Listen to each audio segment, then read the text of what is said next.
যেই নবীর কথা আজীবন ওয়াজে শুনলেন, যেই নবীরে নামাজের তাশাহুদে বসে সালাতু সালাম পড়ে শোনা, যে নবীর জন্য দেহের তাজা রক্ত আমরা বিলিয়ে দিতে রাজি, ওই নবীর কবরের সামনে যে যখন দাঁড়াবেন আর ভাববেন আমার আর নবীর থেকে ব্যবধান 5-6 হাত, এখানে আমার নবী শুয়ে আছে, এইখানে আমি, আপনি কি ধৈর্য ধারণ করতে পারবেন?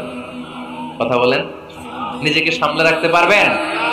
আমার নবীর কোন উম্মত প্রথম যখন উমরা করতে যায়, হজ করতে যায়, নবীর কবরের সামনে দাঁড়িয়ে নিজেকে সামলে রাখতে পারে না, চিৎকার দিয়ে কান্না আসে, চোখ দিয়ে ধা ধা করে অশ্রু ঝরে।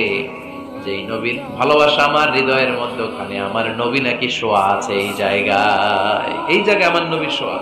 সহ্য হয় না, বুক ফেটে চিৎকার আসে, কিন্তু চিৎকার দেয়া যায় না। কারণ যে আয়াতের তাফসীর আপনাদেরকে শোনাচ্ছি, এই আয়াতটা বিশ্বনবীর কবরের উপরে লেখা, লা তারফাউ আসওয়াতাকুম ফাওকা সাউতিন নবী। তুমি নবীর দরবারে এসেছো, এখানে বড় গলায় আওয়াজ করে কোনো কথা বলা যাবে না, চিল্লায় বলেন ঠিক কি না?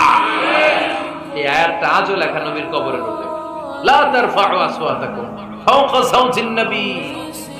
নবীর দরবার, এখানে চিৎকার চেঁচামেচি করে দুরূদ পড়া যাবে না, লাফালাফি করা যাবে না, ভদ্রভাবে আন্তরিকতার সাথে বিনয়ের সাথে নবীরে সালাম দিতে হবে। সুবহানাল্লাহ পড়ো।